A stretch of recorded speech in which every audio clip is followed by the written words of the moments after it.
Happy Tuesday. I think today is going to be basically a repeat of yesterday. I got another log got to go pick up. Um, get these offloaded and do that. First, I got to go pack an order. So, kind of like the same thing as yesterday. I'm going to pack this order. We're going to unload these logs. We're going to take off and refill the trailer. Same thing all over again. This should be pretty quick. We're just doing one number 5. That's it. One chair today. This and this. How's that for some Rayfleck?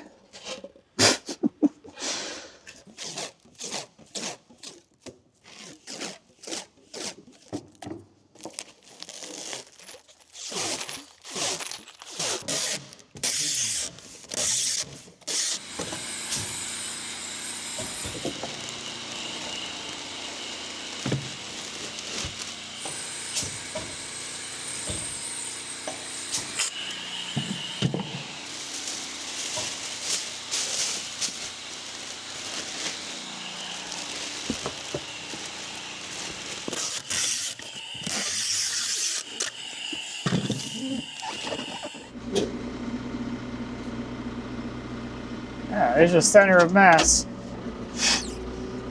I'm pretty darn close to it.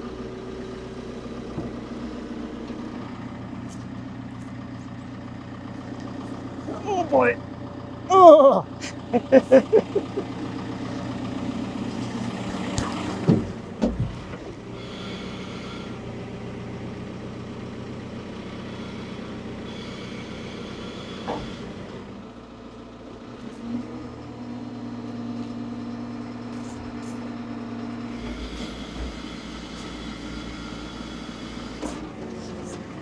Let's say the one nice thing about just keeping on going with this is I don't have to worry about packing anything or making sure I have everything. I just lose the load on the trailer and go. Got all my stuff with me still. That's kind of nice.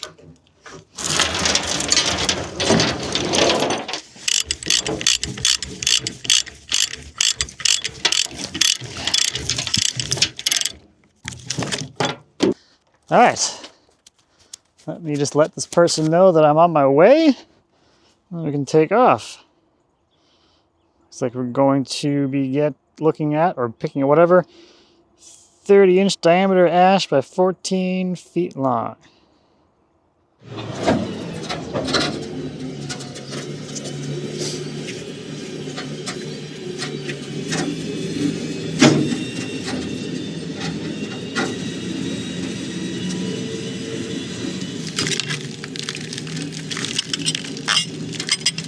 It wants to go this way, huh?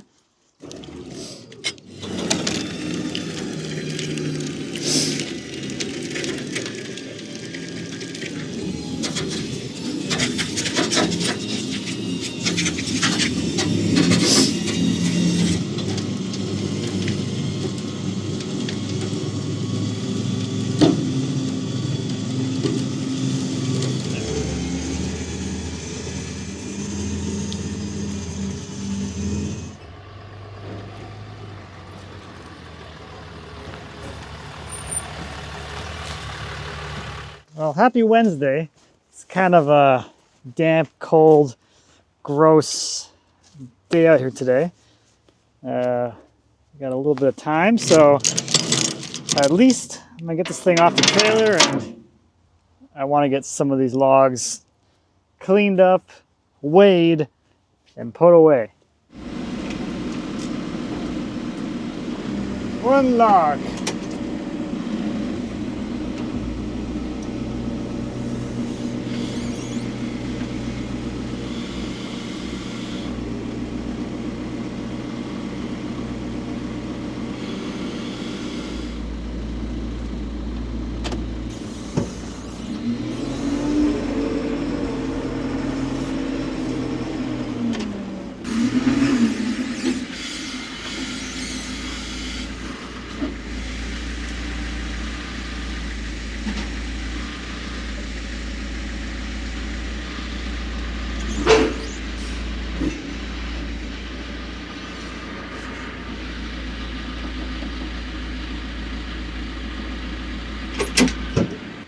almost 2,000 pounds on that one.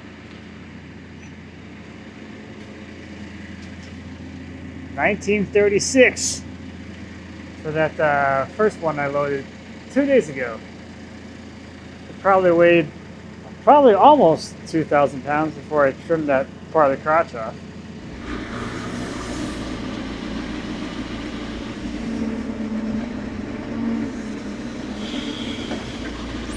It's a big one.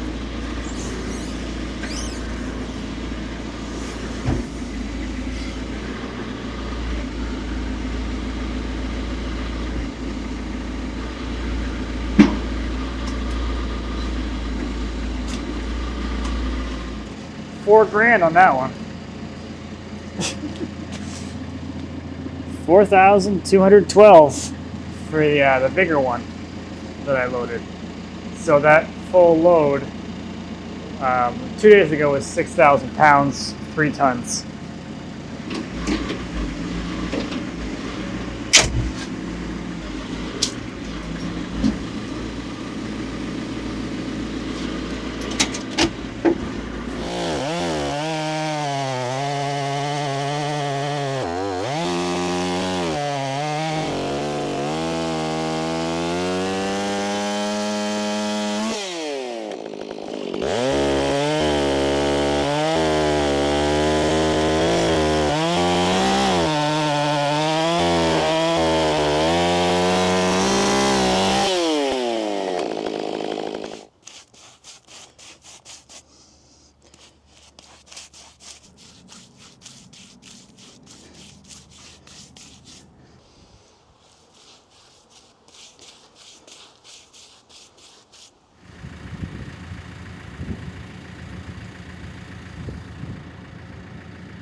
This is the one that Joe put on the front of the trailer with the mini skid steer.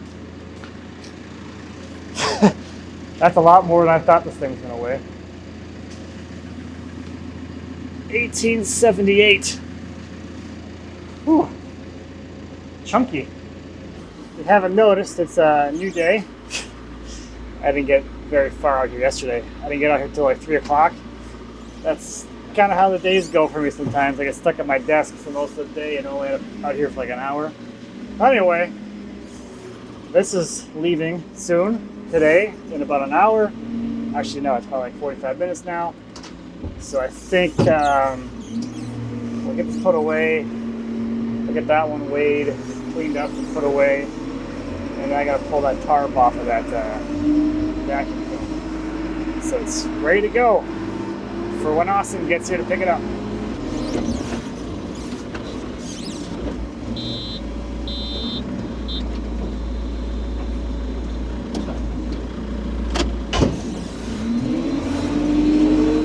Alright, well, this thing is definitely longer than 14. So Brad said, like, this is a 14-footer. You want it? Sure.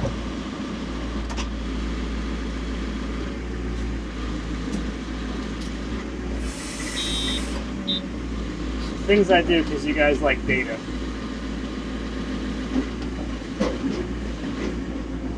Oh, that's on the ground. I can't see the scale, but I'm gonna guess that adds 3 pounds, 4 pounds, something like that. Okay, I think now we're at like 8 pounds.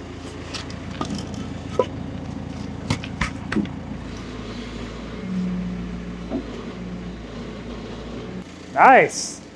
Almost 3K.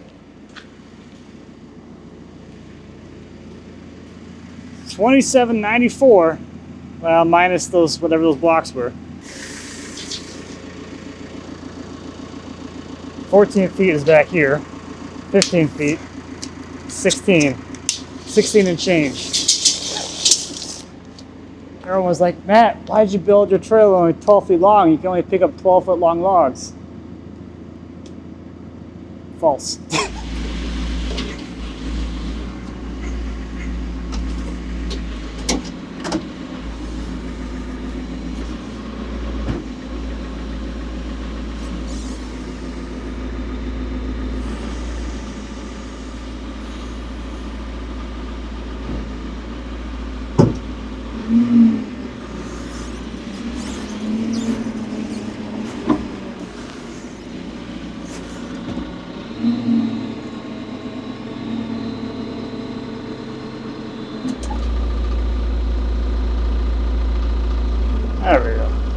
someone's complaining about messing around with this. The reason I decided to do this, besides the fact that it's physically easier, is I don't want to tear this tarp. This tarp is pretty expensive, and this thing's got sharp corners, it's got the lifting eyes on it. Plenty of places for that thing to tear. Alright, I'm going to lay this thing out so it can dry for a bit, and then I can fold it up.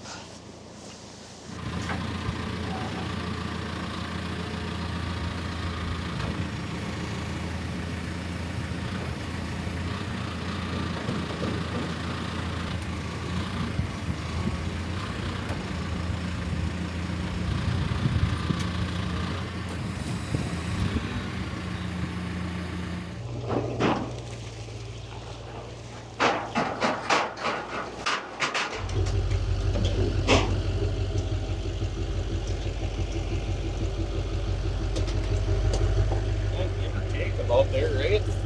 It's front heavy if you care. It's front heavy? Yeah. Because it's got that carriage thing in there, the trolley system. Do we need to do anything with that? That's not going to thing up as I'm driving down the road. Probably not. I have never opened this. Let's take a look at what we got.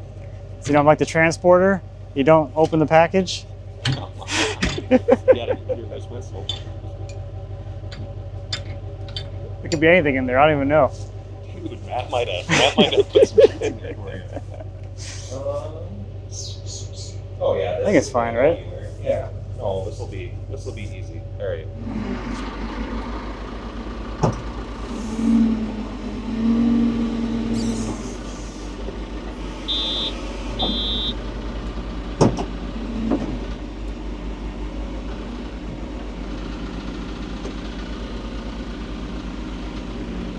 Maybe back your way a little bit. Right there.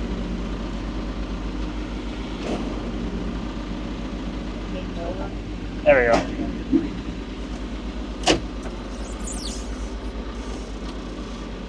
Okay, that is done. Hooray! If you don't remember Austin, he was out here a few years ago. I think he was the first Sawmill video guest person out here after he moved. He brought a walnut that had split apart as it hit the ground.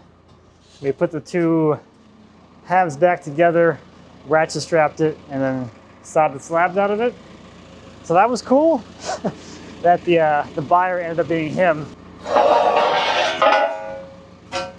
And he's been busy setting up his like retail shop, store, and workshop there for the last couple of years. He's almost done with that. So I told him I'd come visit him when he was done with that project. And once this kiln's installed, it sounds like he's pretty well done with all the setup. So we'll do a little trip down there and check out his operation.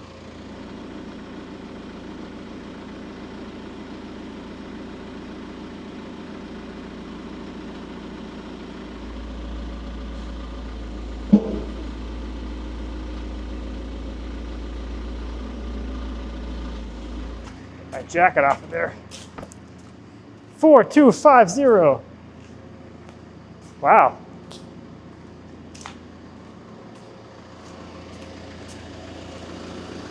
Now Joe said this was like 5,600 pounds when it was loaded with the crane. That's lost a lot of weight then, if that's true. Over 1,000 pounds of water in 2 months.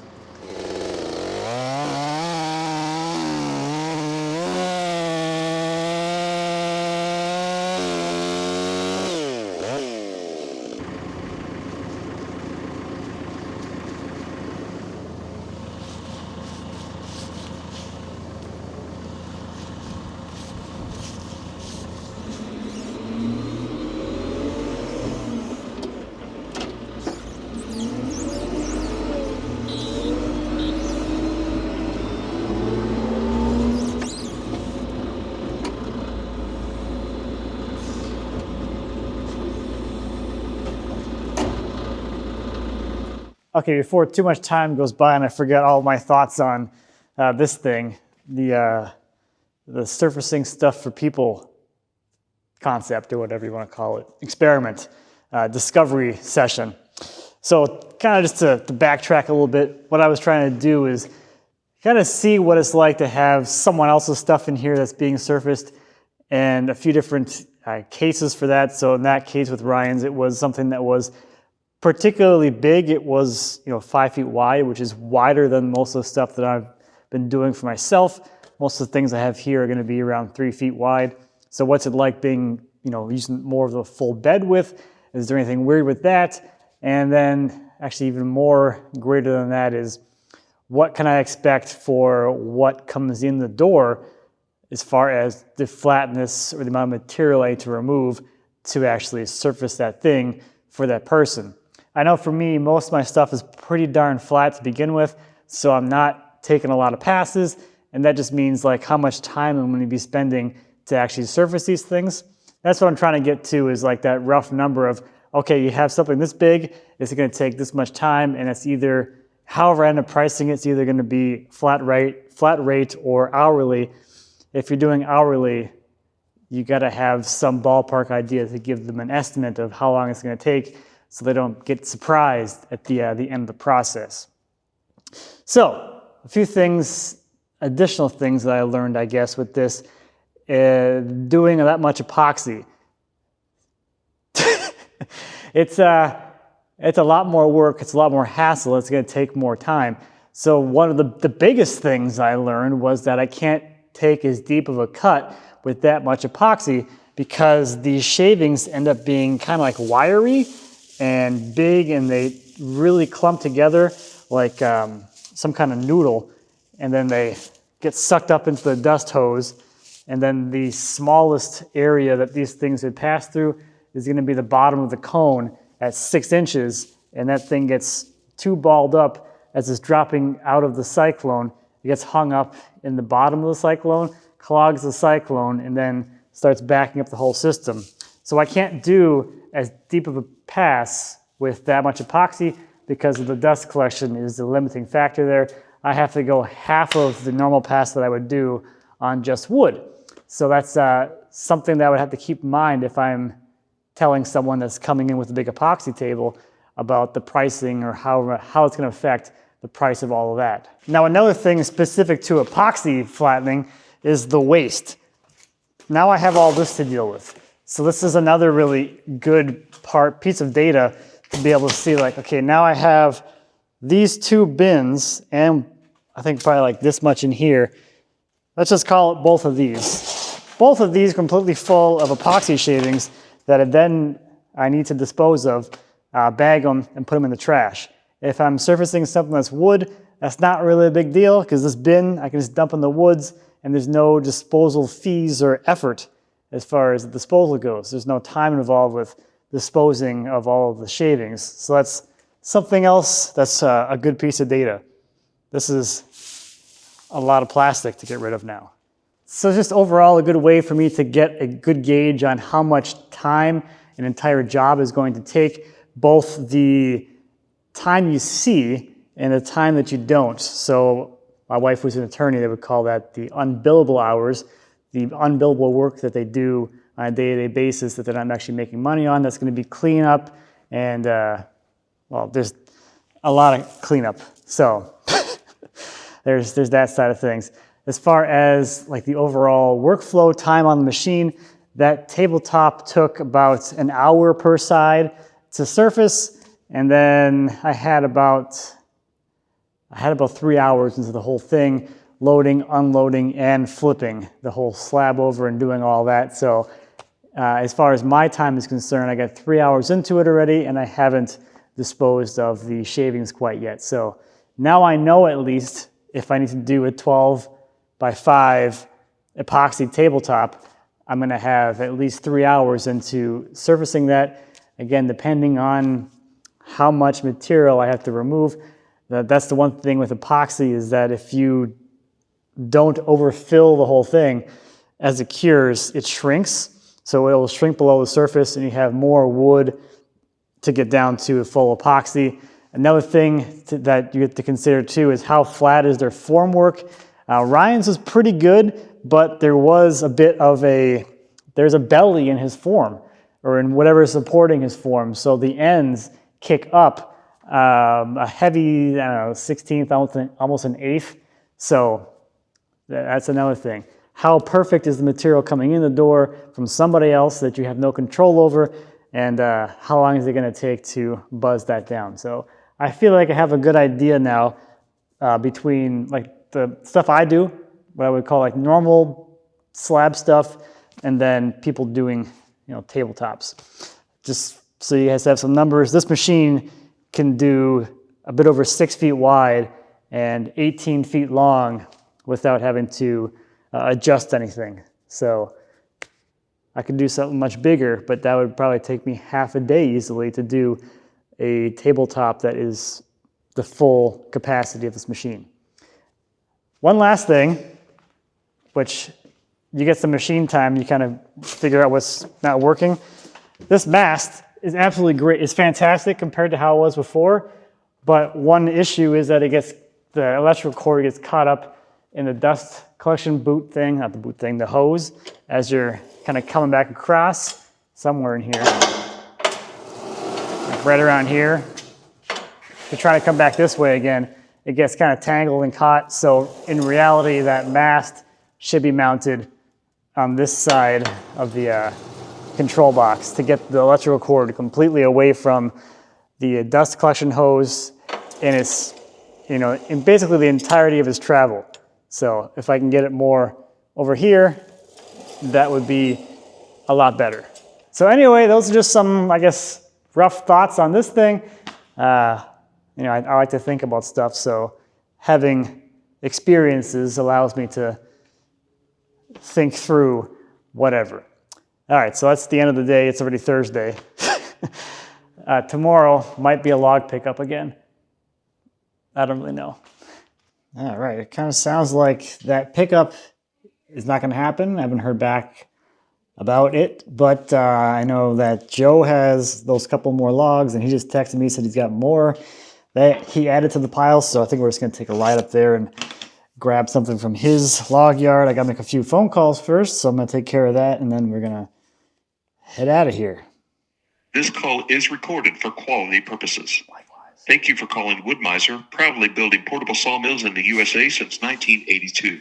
Hello, this is Jesse in Parts. How can I help you? Hey, Jesse, I need to order some blades. Sure. Let me get you pulled up real quick. This is Matthew. Yes. All right. Looks like last time you ordered a box of 5 of the carbide tip blade, 310 inches long, turbo 7. Yeah, those are the ones I ordered last time. I wanted to kind of just ask you quickly about those. So I had originally started using those a few years ago, and the last set that I ordered, it didn't really perform very well. Like, now nowhere near what the previous ones did. So did those change at all? Like, did the manufacturing process change, or I guess I'm just trying to ascertain if I order them again, if that's the level of performance I should expect, or if that last box that I got was like kind of weird or something. Yeah, we haven't changed anything. Okay. Or anything like that. Okay, well, I guess I'll go ahead and I'll order another box of 5 of those, and hopefully my experience was a fluke. Guess. What was wrong? What happened with it? They didn't really last very long. So like the first box, like I had 5 blades that lasted me 4 years, and one blade would run through, I don't know, 10 to 15 logs, 36 to 60 inches in diameter without any problem. I could hit metal nails or without really affecting anything on the blade. But on these new ones, they seem to be losing teeth very easily whether or not I hit metal. And if I do hit metal, they're pretty much done after that point. So they're not really performing like the other carbides were. They're performing more in line with like my experience with the bimetal blades has been in the past. Mm-hmm. So it's weird because I fell in love with those blades because they're just amazing. They take out all of the worry. I don't know, you don't have to really even worry about anything when sawing. They always cut flat, they cut true no matter what.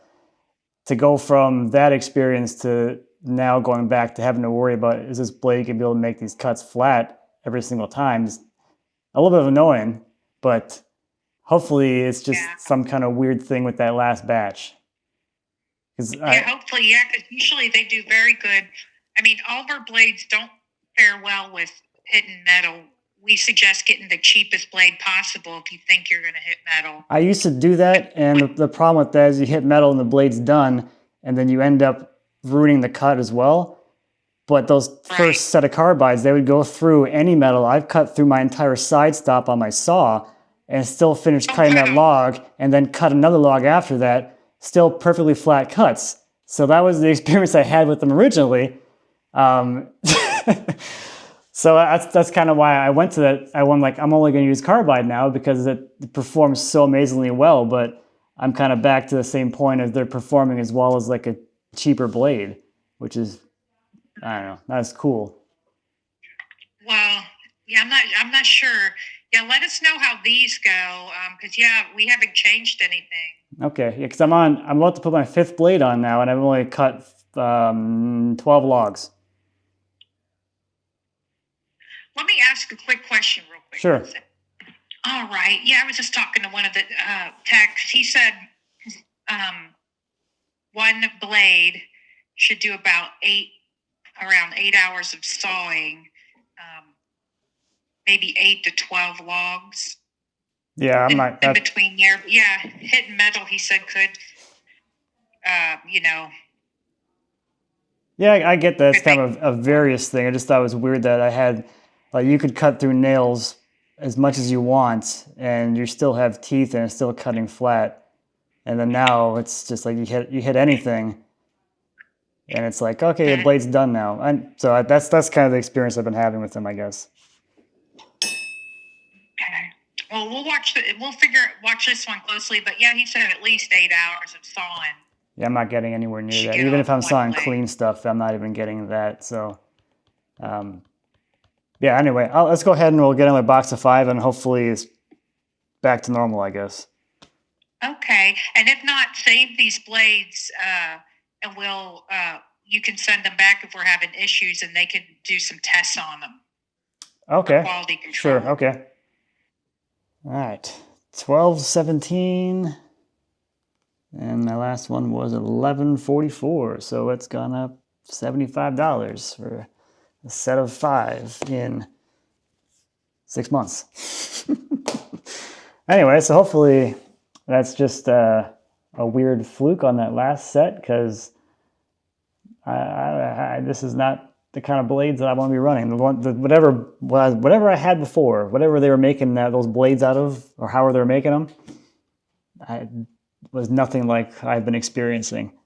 So I put the first blade on from this order in July, and I've run through maybe like 12 logs since then, and I've already burned through 4 of these things, when that many logs should have been one blade, and I'd still be cutting going forward with that one blade. So anyway, let's go pick up a log. Joe said he had another maple for me, but I don't know where it is. This place, it's been like 2 weeks since I've been here, and there is just so much new stuff that I don't know what he intended for me to take besides these 2. So we'll just get these out of here at least, and then I can worry about whatever the other log is that he had in mind for me. This magnetic controller is nice, but I lose it all the time now. At least when it's wired, you know where it's going to be attached to. Now this is falling off.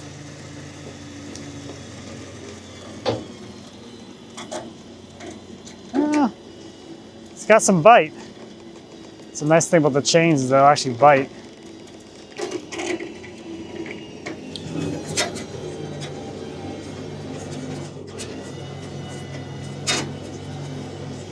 Come on, dude, you get some lift. Pick that thing up. That is like way down in the dirt. Way down there. Okay, we got some light. Finally.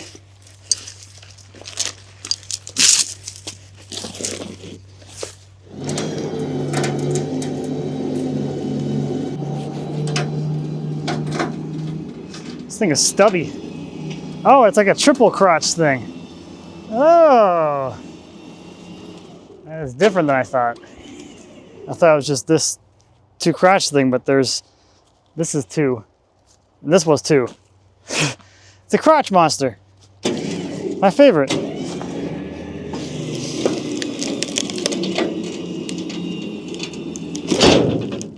Well, I got a little too overzealous in that one.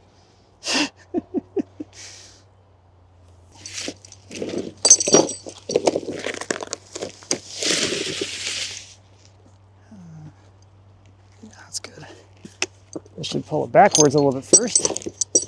And we can either decide to drop the whole freaking thing on the deck or kind of start over a little bit.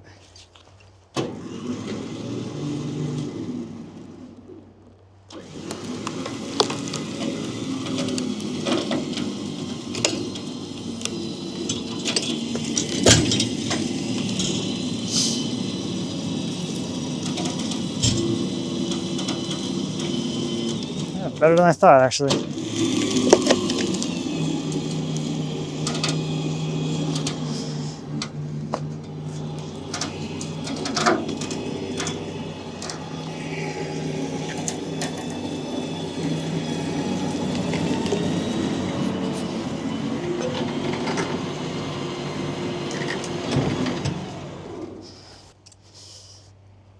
Now we're just going right onto the deck. We're up here, so now I can go right to the log and pull it the rest of the way on. Reset for this. Oh, it's too wide for the arch. That's what it is.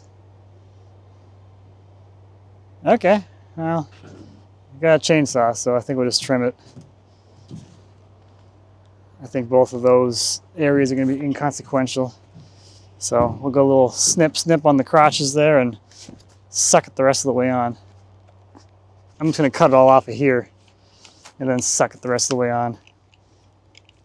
So I'll probably end up cutting this is in this plane here, most likely, which means this will be all waste. I think that's what I'll do. Historically, that's what I would do. So I can cut off all of this. Okay.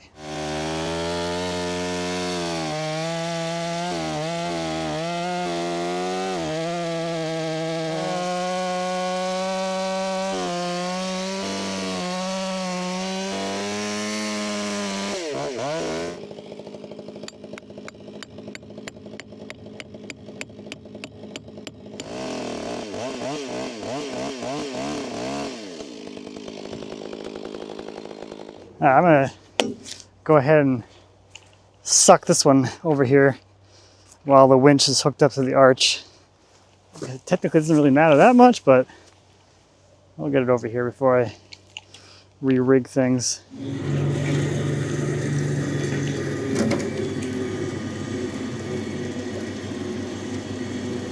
It's going to roll the whole way?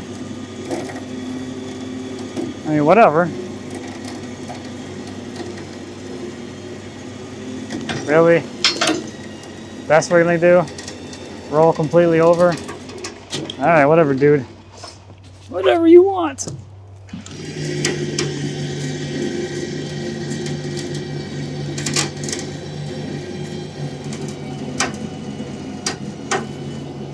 I think it would have rolled back down by now. Must have like a weird weight distribution or something. There we go. Now we're getting some lift. I don't know, I feel like I'm gonna make a mess if I try and load both of these or use this one to push that one, but I mean, I'm here to entertain you, so I guess it's kind of required. Messes are entertaining.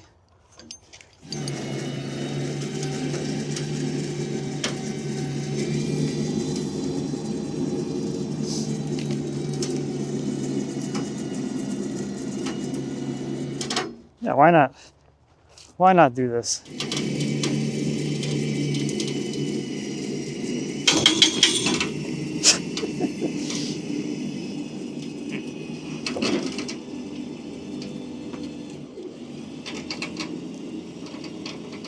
I mean, why not, I guess. All right. Let's do that again. Oh, I'm in the fender. Well, I guess that's it. At least it's sitting on the back of the trailer now.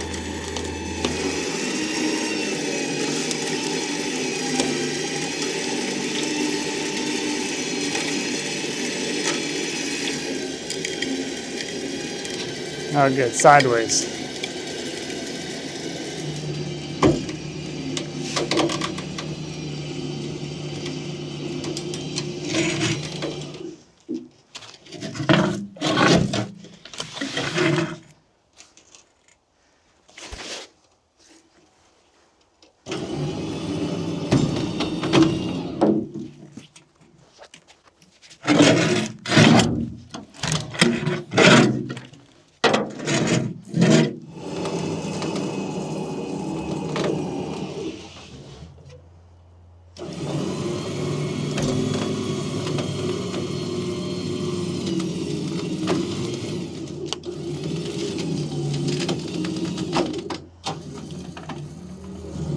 All right, let's go home, I think.